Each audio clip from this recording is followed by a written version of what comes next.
ښځه وایي کله چې زما زوی پیدا شو نو د هغه غوګونه نه وو، ځکه چې زما په خاوند کې داسې یو عادت و. دوستانو داسې یو واقعیا در سره شریکوم چې د خپو نه به مو ځمکه وتښتي.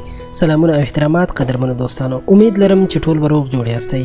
کیسه کوونکی وایي چې د یوې ښځې یو زوی پیدا شو. د هغې خاوند ډېر زیات خوشحاله و ځکه چې د هغوی په کور کې په لومړي ځل ماشوم پیدا شوی و او دغه ماشوم ډېر زیات ښکلی هم و، خو قسمت او قدرت ته ګوره چې د هغه غوږونه نه وو. کله چې هغوی ډاکټرانو نه پوښتنه وکړه نو ډاکټرانو ورته وویل چې دننه نه د ده غوږونه بالکل صحیح دي او دا هیڅ قسم معذور نه دی، خو د بهر نه لیدونکي د ده غوږونه نشته. نو د دې په وجه باندې ډاکټران په دې کې هیڅ هم نشي کولی.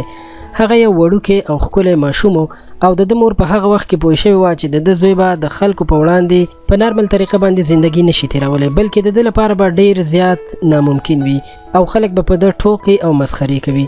کله چې دغه ماشوم سکول ته تلل شروع کړل نو هغه په لیک او لوست کې ډېر زیات قابل او ماهر و، خو د حسد په وجه باندې نورو هلکانو په ده باندې ټوکې کولې او کله به چې هغه د خپل سکول نه بیرته کور ته راتلو نو مخ به یې راچولی و، یعنې ډېر زیات به خفه و او مور به یې هم ډېره زیاته پریشانه وه. ورو ورو د همدې ماشوم لیک لوست هم ډېر زیات کمزوری شو ځکه چې نورو خلکو به په ده باندې ټوکې او مسخرې کولې او دغه خبرې به د زړه ته غورځولې.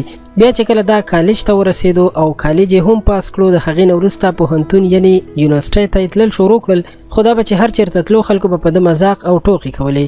یو ځل د ده پلار ډاکټر سره ملاو شو او د خپل زوی د احساس کمترۍ او د شکونو په اړه یې ورسره خبرې شریکې کړې. ډاکټر ته یې وویل چې آیا داسې څه طریقه نشته چې زما د زوی غوږونه جوړ شي؟ ډاکټر ورته وویل یوه طریقه شته، د دې لپاره یو ډونر پکار دی، یعنی هغه څوک چې ده ته غوږونه ورکړي. د دغه هلک پلار 2 کاله یو ځای بل ځای ګرځېدو تر دې پورې چې څوک پیدا کړي او د ده زوی ته غوږونه ورکړي. او اخر هغه ورځ راغله چې یوه ورځ یې خپل زوی ته وویل چې راځه هسپتال ته لاړ شو، داسې یو انسان پیدا شو چې تا خپل غوږونه درکړي.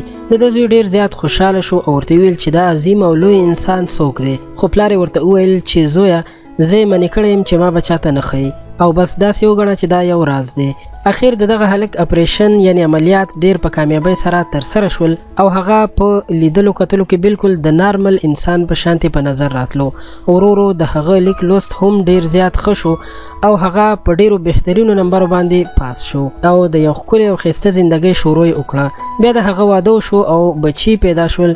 کله کله به د خپل مور او پلار نه پوښتنه کوله چې مورې او پلاره هغه محسن انسان څوک و چې یعنې په ما باندې احسان کړی او زه د دې ژوند قابل جوړ کړم. خو مور او پلار به دا خبره یو خوا بل خوا اړوله او ورته به یې ویل چې تر اوسه پورې دا راز په راز باندې پرېږده. کله چې د دې هلک مور مړه شوه نو دا د دې هلک لپاره ډېره سخته او درنه ورځ وه. نو په دغه وخت کې پلار خپل زوی تابوت ته نږدې راوغوښتو او ورته یې وویل چې زویه راشه وګوره چې هغه عظیم او لوی انسان څوک و چې تا ته یې غوږونه درکړل.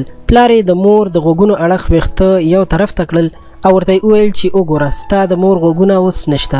کله چې هلک دا حالت ولیدو نو ډېر زیات په ژړا شو او خپل پلار ته یې وویل چې پلارجانه آیا زما مور ته خو چا پیغور نه و کړی چې د هغې غوږونه نشته؟ پلار یې ورته وویل چې زویه د چا چې زړه صفا او پاک وي او ښایسته وي نو په ظاهري شکل او خلیه کې هیڅ فرق نه راځي.